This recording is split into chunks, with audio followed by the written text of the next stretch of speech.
آ گئے تو 4-5 سال کا بچہ بھی تھا جس کے والد نے غصے میں اپنی بیوی کو 3 طلاقیں دی تھی. تو چھوٹا سا بچہ، کپڑے بھی پٹے پرانے، اور حالت بتا رہی تھی کہ غریبی ہے. تو جب میں نے مسئلہ بتایا کہ 3 طلاقیں ہو گئی ہیں تو واپس جانے لگے، تو بچہ مجھ سے کہتا ہے، دیہاتی آدمی تو کہنے لگا، مولوی صاحب میری اماں تے نانی کہنی سن پوچھ کے آئی آپ کہ ہن اسی لہدا لہدا ہی رہنا ہے. تو اس بچے کی نونہال کی وہ کیفیت دیکھی تو میں رو پڑا. میں نے کہا یار یہ بچہ بیچارہ ماں باپ کے ہوتے ہوئے یہ یتیموں جیسی زندگی گزارے گا کیونکہ باپ نے طلاق دے دی. کس طرح مسائل نہیں بتائے لوگوں کو، تعلیم سے آگاہی نہیں کیا.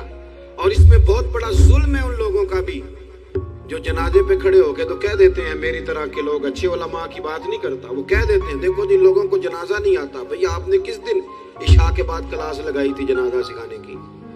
یہ تو آپ نے کہہ دیا لوگوں کو قرآن جی ٹھیک نہیں آتا. تو یہاں تو بیچاری بیویاں جن کو صحیح پڑھنا نہیں آتا وہ مشن بنا لیتی ہیں کہ میں نے اتنے 100 کو قرآن پاک پڑھانا ہے، بیوہ ہو گئی ہوں، طلاق یافتہ ہو گئی ہوں، ساری زندگی قرآن پڑھاؤں گی. ہم کیوں یہ مشن نہیں بناتے؟ کیوں اس طرف سفر نہیں کرتے؟ ایک تو دینی معلومات میں، دینی علوم میں اپنے آپ کو لگائیں اور ذوق پیدا کریں کہ جو چیزیں مجھے نہیں آتی میں نے وہ سیکھنی ہے، جو معاملات مجھے نہیں آتے میں نے ان کی طرف سفر کرنا ہے. ایک تو اپنا یہ مزاج بنائیں. اور جب آپ دینی علوم سیکھتے ہیں تو پتہ ہے کون سا منظر قائم ہوتا ہے؟ منظر وہ بنتا ہے کہ حضرت ابو ہریرہ بھی دین سیکھا کرتے تھے، حضرت عبداللہ ابن عمر بھی اصحاب صفہ میں رہا کرتے تھے، حضرت انس بن مالک بھی رہا کرتے تھے. اور ایسا منظر بنتا ہے کہ حضرت سیدہ خدیجہ الکبریٰ رضی اللہ تعالیٰ عنہ فرماتی ہیں سیدہ فاطمہ حضور کی گود میں بیٹھی ہوتی تھی اور نبی پاک سے باتیں پوچھتی تھی اور حضور انہیں بتا رہے ہوتے تھے. سیدہ عائشہ حضور سے دین کی باتیں پوچھتی. چوتھا حصہ ہماری فقہ کے اصول حضرت فاطمہ کیا، حضرت عائشہ صدیقہ کی مرویات پر مبنی ہے.